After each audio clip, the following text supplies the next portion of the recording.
PathMonk is the AI for website conversions. With increasing online competition, over 98% of website visitors don't convert. The ability to successfully show your value proposition and support visitors in the buying journey separates you from the competition online. PathMonk qualifies and converts leads on your website by figuring out where they are in the buying journey and influencing them in key decision moments with relevant micro experiences like case studies, intro videos, and much more. Stay relevant to your visitors and increase conversions by 50% by adding PathMonk to your website in seconds, adding the artificial intelligence to all the work, and increasing conversions by 50% while you keep doing marketing as usual. Check us out on pathmonk.com. Hey, everybody. Welcome to today's episode of PathMonk Presents. Today, we are joined by Brooke Roberts. She's the VP of Marketing at Via TRM. Brooke, good to have you on the show. Thank you for having me. I'm excited to be here. Of course. So Brooke, we were just talking about Via offline, and it's quite niche. And I would love if you could introduce it to the audience as opposed to, doing maybe I have a bad job myself. So to start with, what's the heart of what your company does, and how would you describe it to someone who hears about it for the first time? Great. Yeah, thank you. Well, Via TRM stands for Travel Relationship Management. So essentially, we are a CRM for travel, but not just any kind of travel. So we're ed tech, travel tech, designed specifically for global learning operations in the education sector. So essentially, we're like the Salesforce for the educational travel industry.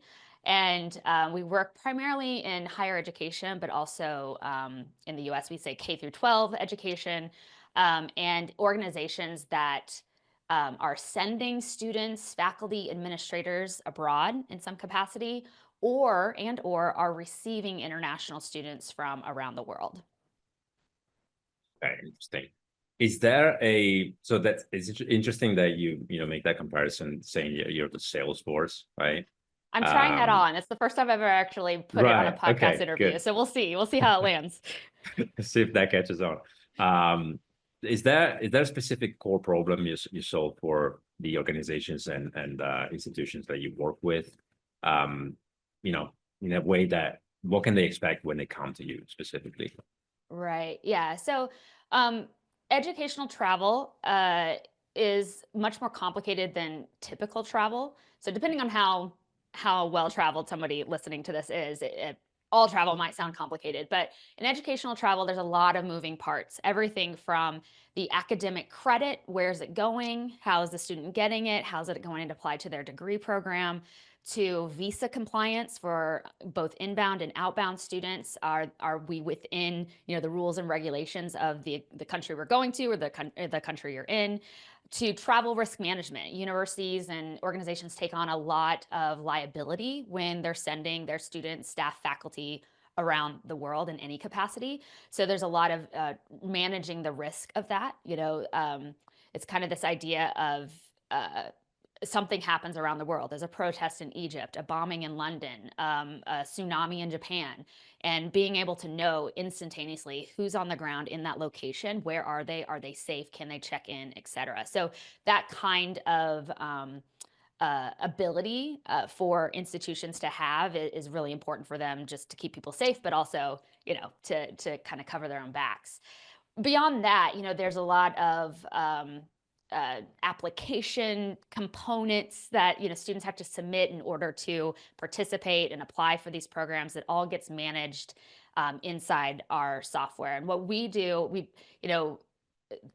higher ed tends to be much more slow moving in the tech realm than other industries. And so for a long time, most of these operations at universities were on paper. I mean, literally, and probably to the 2000 teens, still on paper, managing all this, and then moved to spreadsheets, and then it was like death by 1,000 spreadsheets. So now, we're moving into this realm where we've designed a software system specifically for this audience that, has all the components and fields and questions and capabilities that they need specifically, that a lot of CRMs just wouldn't really work for. There'd have to be a lot of customization for instance, a Salesforce to operate in these spaces. And so that's sort of the big thing that we do, is we help streamline all this information. We help make sure that data is is clear, it's accurate, that it's sort of a one click operation where they can get the information they need in a moment's notice, especially in an emergency situation. And it helps them sort of understand specifically what our software and why it's different than the few others that exist in our industry is that we look at the whole life cycle of a student or a person going through a travel experience in higher ed. And so most software, they only manage a student from the time they apply. Well, there's a ton of students that might be curious. They're not ready to apply. They're just learning about this opportunity. And so we bring students in earlier in the process so we can start understanding, okay, where do you want to go? Why do you want to go? What do you think your biggest barriers to entry might be to participation? And starting to understand, oh, cost, it might be their academic credits, like I mentioned, won't transfer. So there's a lot of other things. And so when institutions can start understanding what's preventing students from participating, they can start creating either marketing campaigns to correct any myths that students might believe, but also to create resources and other things that can help alleviate some of those barriers. And that has helped a lot of our partners and a lot of our clients actually increase their enrollment dramatically, because a lot of students who sort of opted out of the experience because they thought they couldn't have now been able to be advised and supported through the process and actually participate. So for me, I was a study abroad kid. I studied abroad multiple times in college, and I'm a huge fan, obviously, and I do think it is a really important experience for young people to have at that time in their lives, to have that kind of great international intercultural experience, and the easier and less friction they can have to making that possible. I'm really excited to make that happen. Yeah, that's beautiful, and the fact that you mentioned, they might miss out on that opportunity just because maybe it was some paperwork or thinking that they can't apply or anything like that. I can totally relate to. I didn't travel for studying. I traveled for work quite a bit when I was younger, but it was one of the best experiences I've ever had. So for someone to miss out just because they don't know, and you guys coming in and helping them out, that's really good. Right. Thanks. Yeah, it's exciting. Yeah, of course. So I want to understand a little bit about how someone would actually, so what person in there, so maybe it's the person that's going crazy by checking all the spreadsheets, right? But who's your ideal customer profile in that sense, your ICP? Would students come to Via TRM? Would someone is actually looking at the application process? What's the person that's actually coming to you guys to get help? Yeah. Right now, we don't work directly with students, so we're not kind of a clearinghouse that students can just come into and see all the programs. Mostly that's because every institution, and I'm obviously speaking from a very US-centric point of view, other countries and higher education systems might operate very differently. But in the US, typically study abroad programs are approved on a university by university case. So University of Kansas might approve a program that the University of Missouri might not. And so it's really important that students kind of go through their university system to make sure that they're going to get the credit and they're doing it in the proper way. So that's why students can't come directly to us. But we partner with the university to deploy this software on their campus so that it does become a clearinghouse for their particular students. So they get their own instance of the software that students can log in and fill out an intake form and do all the advising and cool stuff inside the platform. But in terms of like who our ideal clients and users are, typically it kind of comes in two levels, I would say. So the first level are the frontline workers, if you will, the people in the software every day. They're the ones who previously were drowning in all their spreadsheets and now want just like simpler ways to process. Some institutions are sending thousands of students abroad every semester. And so they need to be able to do batch actions and reporting and, all sorts of things like that. And so the frontline people love being able to save a lot of time by using our system so that they can do all the kind of menial, important, but menial tasks that isn't really why they probably joined this profession in the first place. They probably did it because they wanted to talk to students and build great programs. And the other kind of group that we talk to a lot are the senior leadership level. So in the United States, we call them senior international officers or SIOs. And these are the people kind of at the C level of a university, but they only focus on sort of the global international realm of how the university is engaging. And these are the people that are mostly worried about the reporting and the compliance and the risk management. And so they want to know that in any given moment in a crisis that they can get the president the information the president needs, whether it's for a press release because something crazy has happened, or they're just to know their people are safe on the ground, to also understanding the diversity and of students that are participating, the demographics that they're reaching. Is study abroad, for instance, impacting positively retention and career outcomes for students? All these kinds of things are really important, especially at the senior level. And so those are like the two primary groups that we work with. But then within our suite of tools, we have sort of different functionality for different functions of international education. So we have a tool that's just for students leaving the country. We have a tool for students coming into the country because they're they each have very different needs and rules and regulations that apply to them. So then we also have sort of a different departments that we operate with as well. And I think, for me, I really love talking to all those groups. I was a frontline study abroad advisor for many years, doing the grunt work. And I would have killed to have a tool like this back in the day when I literally was processing paper applications. I might be revealing my age a little bit, but yeah. So, and then I've also been the SIO level person too, who, I remember one of my last jobs at a university. I was their first hire at the senior level. And my first day on the job, the provost said to me, "So, can you figure out like who is abroad?" They didn't know where their students were, where their faculty were. They knew they had probably about 75 people somewhere in the globe, but had no idea where and what was happening with them. And that, from an institutional level, is very scary because of the liability issues, but also the travel risk management, the credits that students are earning. So that was a really fun day of my career. But those are the kinds of things that SIOs and advisors are dealing with every day. Right. Yeah, that makes sense. I mean, I'm sure being tasked with that on your, what was it, first day, first week, or just started. First day, right? yeah. I mean, just talk about, okay, now what, right? You don't Right. have Via TRM with you, so what do you do, right? Yeah. So whether it's a frontline worker or a SIO person then that lands on your website, I want to understand a little bit about, what kind of role does your website play when it comes to attracting new users, right? Yeah. And specifically, maybe if we can talk about if you see any standout strengths or any weaknesses that it might have that you guys could address. Yeah.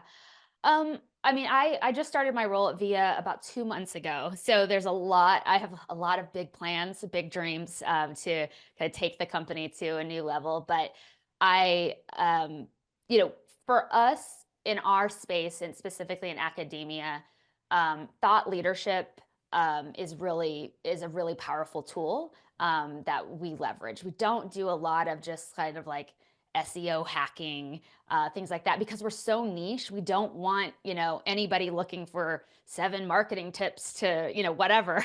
That wouldn't help us to just bring in random people looking for more of a CRM situation.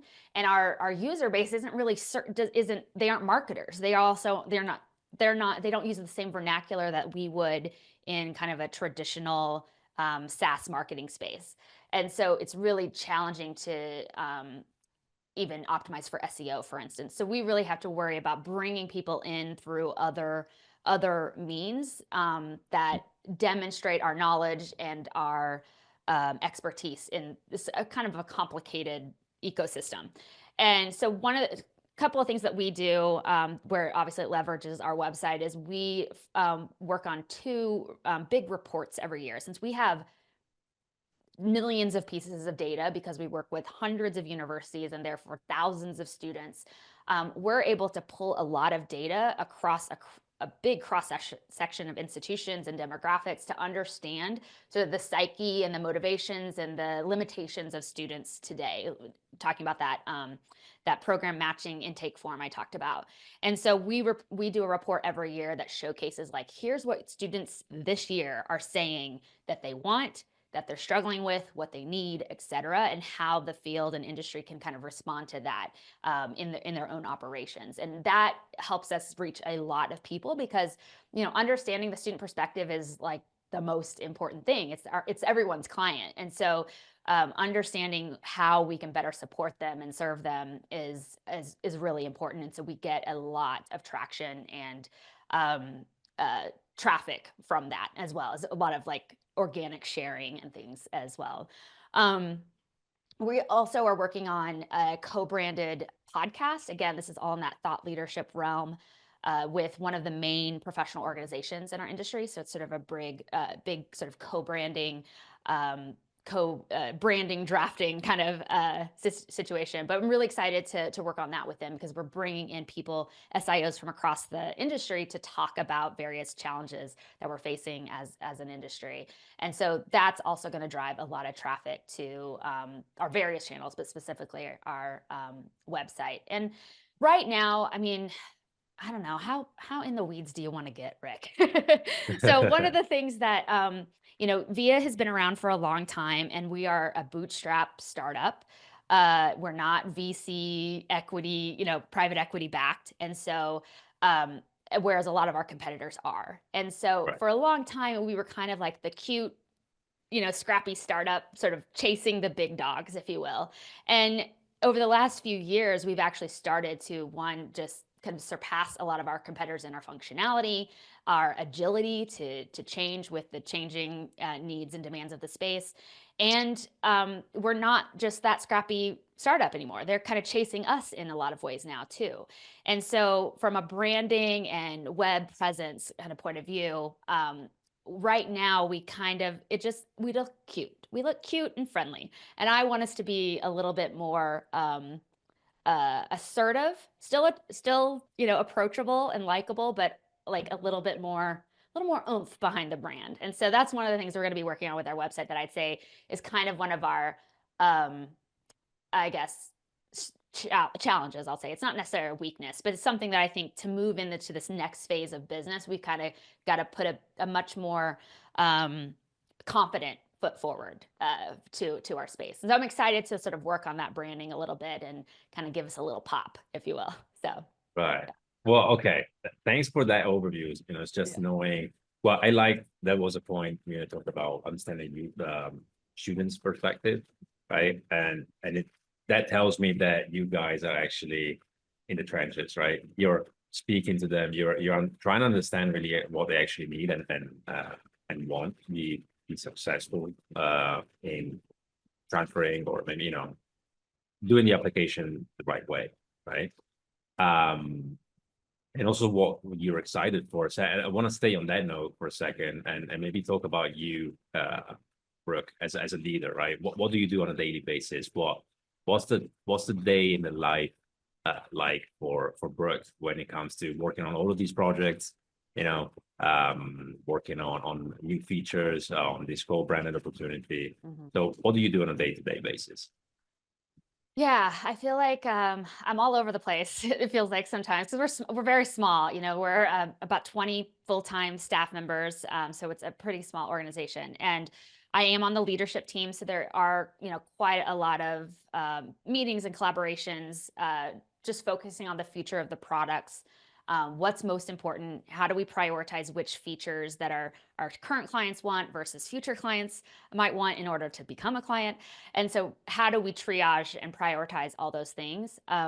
One of the things I bring on the team is 20 years of experience working in the field of international ed at institutions. So kind of understanding the perspective of the people who are going to make that buying decision and what are the things that are going to they sound great to us as like maybe technologists in our product team, but on their end, they'll be like, I don't care about that, but I want this. So I do a lot of strategy meetings and things with our product team to kind of refine sort of the roadmap moving forward. Um, a big part of, because we're such a small collegial field, partnerships are a really important component of how we get to be known, how the field learns about us, but also how we can grow and learn more about how we can serve the field. So I work with a lot of organizations and companies across our space to do sort of interesting partnerships and things like the podcast I mentioned before, just to spread our wings a little bit further and make sure our message is out there. And then, I have a team, so, I'm in meetings with them, supporting them, seeing where I can, alleviate any roadblocks. They're the ones sort of more in the trenches, like writing the content and updating the website and making scheduling calendar and content calendars for social, which we primarily only focus on LinkedIn. And yeah, so there's just a lot of moving parts, but because we're small and scrappy, I mean, I might be jumping in to design a graphic as well and writing some copy for LinkedIn. So it's kind of all hands on deck, and I kind of work at every level. Yeah, that's kind of what you got to do when, with company, when it's a startup, right? Yeah. I'm part of the product team. I also run podcast. I mean, it's kind of what is the variety of it that makes it interesting and fun, ultimately, right? Yeah. Definitely has not it's been good boring to know. since I joined this team. Yeah. I've never been bored. Yeah, I can imagine. Yeah, that's good. Well, speaking of keeping things not boring, since we're coming towards the end of the interview, I want to jump into our rapid fire questions, if you will. So the only rule we have is that only short and crisp answers are allowed. You ready? Okay. Okay. What's the last book you've read? It's not exactly marketing related. If that matters. fine. Okay, yeah, but it kind of is. I don't know. It's called The Debt Trap: How Student Loans Became a National Catastrophe. And I can explain more about it if you want me to, but the title kind of explains itself. In the United States, we have a big problem with the cost of higher education, and therefore student loan debt is out of control. So it's a fascinating book. Okay, I like it that you keep knowledgeable through. Maybe it's not marketing related, but it's obviously related to the industry you're working in, right? So, okay. What's the one single thing that Via TRM is focused on at the moment the most? Right now it's one thing that's impossible to answer. Right now we're really focused on our Via International product. It's part of our larger suite, and this is the product that we developed last year, and it's growing like crazy. We're releasing new features like every 3 days. But it's the product that serves those offices that work with students who are coming into the country. So international students coming into the United States, and it's very, very complicated. We have to deal with a lot of federal level software and things to sort of read back to the institution. There's a lot of permissions and compliance elements that go with it. So it's very complicated, but we have several clients on board who love it. And we have a lineup of clients who are just ready to be onboarded with it. So that's our big focus right now. Nice. So if there's one task that you do daily that you could automate, what would it be? Oh my God. I feel like talking to a podcast of marketers, I'm going to say something they're going to be like, yeah, duh, there's a tool for that, but I don't know it. So I think for me, I get very overwhelmed with emails and DMs and all the private messaging functions that we have, whether it's Slack, all the things.